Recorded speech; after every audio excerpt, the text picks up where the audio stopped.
সুবহানাল্লাহ। আল্লাহ তাআলা আদম আলাইহিস সালামকে সৃষ্টি করলেন। আদম আলাইহিস সালামের কাছ থেকেই আমরা এই দুনিয়ার বুকে আসতে পেরেছি, কথা বলেন ঠিক কিনা? আল্লাহ তাআলা যদি আদম আলাইহিস সালামকে সৃষ্টি না করতেন, আল্লাহ পাক যদি আদম আলাইহিস সালামকে সৃষ্টি না করতেন, এই দুনিয়ার বুকে আমার আপনার আসার কোনো ক্ষমতা ছিল না, কথা বলেন ঠিক কিনা? আল্লাহ হাবিব রাসূলুল্লাহ সাল্লাল্লাহু আলাইহি ওয়াসাল্লাম বলেন যে বান্দা সেনবাঙ্গাবাড়ি শেখপাড়া গ্রামের উদ্যোগে আজকের এই কোরআনের মাহফিল হওয়ার কারণে আল্লাহর কাছে আমি আরজ করলাম, আল্লাহ এই কোরআনের মাহফিল খানার উসিলা করে সকল গ্রামবাসীকে মাফ করে দেন। সবাই জোরে জোরে বলে আমিন। আল্লাহ তাআলা ফেরেশতাদের ডাকে প্রশ্ন করে বললেন, রে ফেরেশতারে, ইন্নী জাইলুন ফিল আরদি খলিফা। জোরে জোরে বলেন সুবহানাল্লাহ। আল্লাহ তাআলা ফেরেশতাদের ডাকে প্রশ্ন করে বললেন, রে ফেরেশতা, এই দুনিয়ার বুকে আমি মানব জাতি সৃষ্টি করতে চাই। এই দুনিয়ার বুকে আমি যদি মানব জাতি সৃষ্টি করতে চাই, এই কথার পরিপ্রেক্ষিতে ফেরেশতাগণ আল্লাহর কাছে আরজ করলেন, আল্লাহ এই দুনিয়ার বুকে আপনি যদি মানব জাতি সৃষ্টি করেন, তারা আপনার কথা শুনবে না, আপনার কোনো অনুগতই করবে না, আপনাকে শুধু মারামারি করবে, দুনিয়ার বুকে মারামারি হানাহানি কাটাকাটি করবে। এই কারণে দুনিয়ার বুকে মানব জাতি সৃষ্টি করার দরকার নেই। এই কথার পরিপ্রেক্ষিতে ওই আল্লাহ তাআলা ফেরেশতাদের গিয়ে প্রশ্ন করে বললেন, যে ফেরেশতা, আমি যা জানি তা তোমরা জানো না। জোরে জোরে বলেন সুবহানাল্লাহ। আল্লাহ পাক ফেরেশতাদের গিয়ে প্রশ্ন করে বললেন, আমি যা জানি তা তোমরা জানো না। জোরে জোরে বলেন সুবহানাল্লাহ। এই কথার পরিপ্রেক্ষিতে আল্লাহ তাআলা ফেরেশতাদের গিয়ে প্রশ্ন করার সাথে সাথে আল্লাহ তাআলা বিভিন্ন স্থানের মাটি দ্বারা সর্বপ্রথম হযরত আদম আলাইহিস সালামকে সৃষ্টি করলেন। জোরে জোরে বলেন সুবহানাল্লাহ। এইভাবে আল্লাহ তাআলা আদম আলাইহিস সালামকে সৃষ্টি করলেন এক এক স্থানের মাটি দ্বারা। এক এক স্থানের মাটি দ্বারা আল্লাহ তাআলা আদম আলাইহিস সালামকে সৃষ্টি করলেন। দুটি হাত দিয়েছেন এক দেশের মাটি দ্বারা, দুটি পা দিয়েছেন আরেক দেশের মাটি দ্বারা, দুটি চোখ দিয়েছেন আরেক দেশের মাটি দ্বারা। এমনকি বিভিন্ন যন্ত্রাংশ, মানুষের বিভিন্ন অঙ্গ প্রত্যঙ্গ বিভিন্ন স্থানের মাটি থেকে আল্লাহ তাআলা আদম আলাইহিস সালামকে সৃষ্টি করলেন। জোরে জোরে বলেন সুবহানাল্লাহ। এর পরিপ্রেক্ষিতে আল্লাহ তাআলা আদম আলাইহিস সালামকে সৃষ্টি করলেন। এইভাবে বহুকাল চলে যাবার পর আদম আলাইহিস সালামকে আল্লাহ তাআলা একটা রূহ আত্মা দিয়ে দিলেন। জোরে জোরে বলেন সুবহানাল্লাহ। এইভাবে আদম আলাইহিস সালাম ধীরে ধীরে নড়াচড়া শুরু করতে লাগলেন। আদম আলাইহিস সালাম ধীরে ধীরে নড়াচড়া শুরু করতে লাগলেন। যখন আদম আলাইহিস সালাম ধীরে ধীরে নড়াচড়া শুরু করতে লাগলেন, ফেরেশতাগণ জান্নাতের ভিতর হইতে বিভিন্ন ধরনের ফলমূল এনে আদম আলাইহিস সালামকে দান করলেন। আদম আলাইহিস সালাম খাওয়া শুরু করতে লাগলেন। আদম আলাইহিস সালাম ধীরে ধীরে ধীরে ধীরে ধীরে ধীরে আস্তে আস্তে আস্তে আস্তে বড় হওয়া শুরু করলেন। সুবহানাল্লাহ বলবেন না? এইভাবে আল্লাহ তাআলা বহুকাল চলে যাবার পর আদম আলাইহিস সালামকে জান্নাতের ভিতর দান করলেন। জোরে জোরে বলেন সুবহানাল্লাহ। এইভাবে বহুকাল চলে যাবার পর আল্লাহ পাক আদম আলাইহিস সালামকে জান্নাতের ভিতর দান করলেন।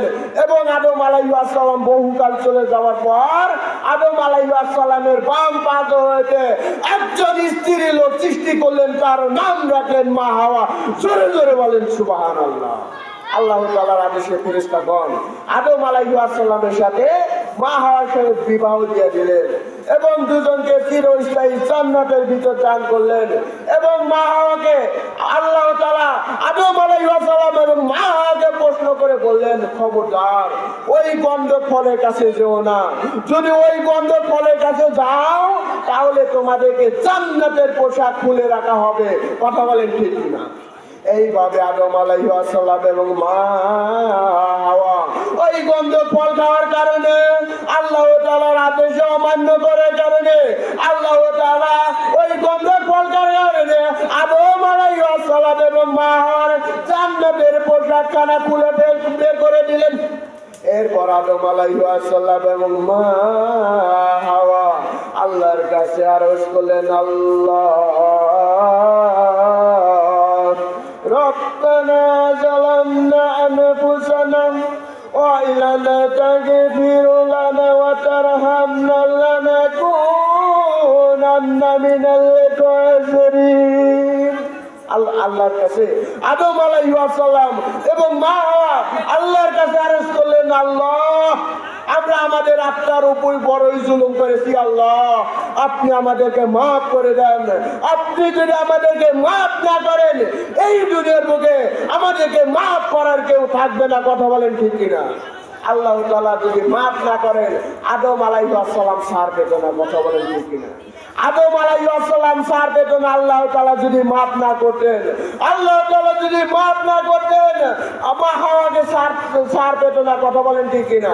আল্লাহর আদেশে মা হাওয়াকে আল্লাহ তাআলা আবার পুনরায় জান্নাতের ভিতর গমন করলেন।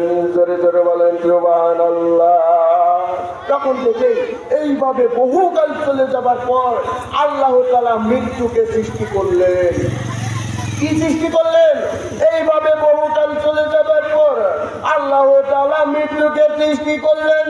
হাদিস শরীফে বর্ণিত আছে এই মৃত্যুকে আল্লাহ তাআলা 1 নয় 2 নয় 1000 নয় 2000 নয় 70,000 ফেরে পয়গম্বরের মধ্যে 70,000 যার পান্ডের মধ্যে আল্লাহ তাআলা এই মৃত্যুকে সৃষ্টি করলেন।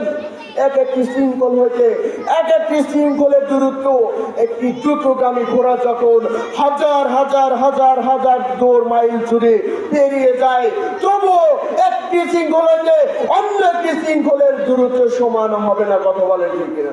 এইভাবে আল্লাহ তাআলা 1 নয় 2 নয় 70,000 শৃঙ্খল আবদ্ধ করে আল্লাহ তাআলা এই মৃত্যুকে সৃষ্টি করলেন। জোরে জোরে বলেন সুবহানাল্লাহ।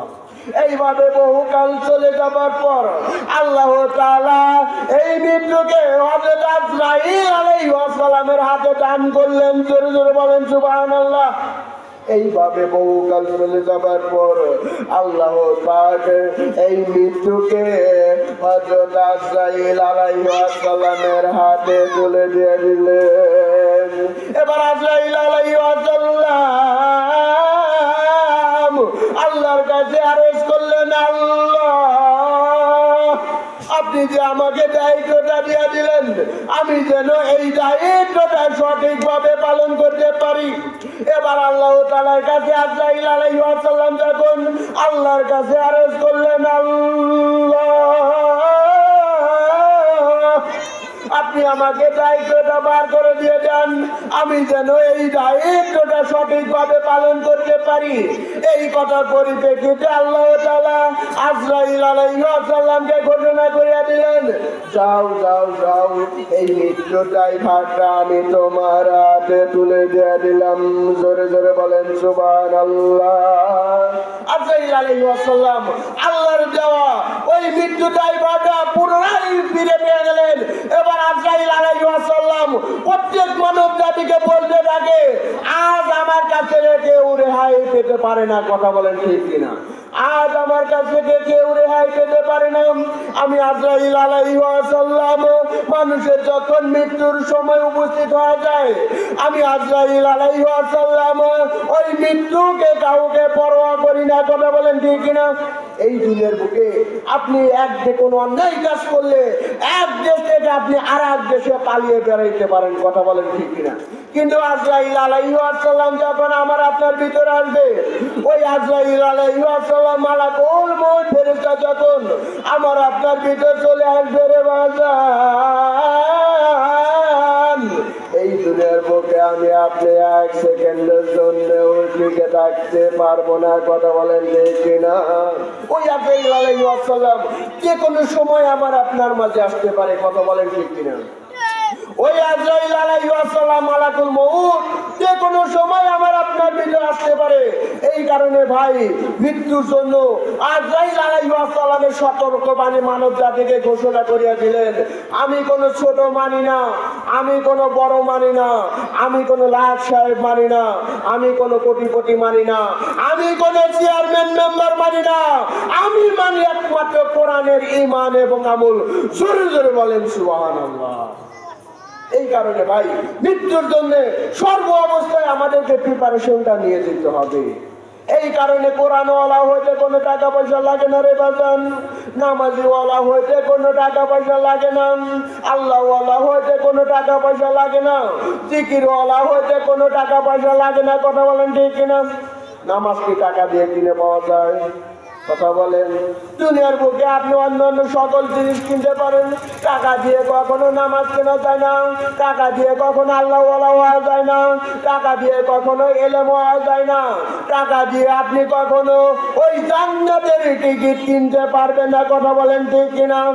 এই কারণে ভাই আমরা সবাই জান্নাতের টিকিট পাইতে চাই। কি পাইতে চাই? আমরা কিন্তু সবাই জান্নাতের টিকিট পাওয়ার জন্যই আল্লাহ তাআলা এই দুনিয়ার বুকে পাঠিয়েছেন, জাহান্নামে দেওয়ার জন্য নয়। কিন্তু ওই জান্নাতের টিকিট আমাদেরকে দুনিয়া জগৎ হইতেই আমাদেরকে কামাই করে নিতে হবে। কথা বলেন ঠিক কিনা? ওই জান্নাতের টিকিট কোনো টাকা দিয়ে কিনে পাওয়া যাবে না রে বাজান। ওই জান্নাতের টিকিট আপনি কখনো টাকা দিয়ে কিনতে পারবেন না।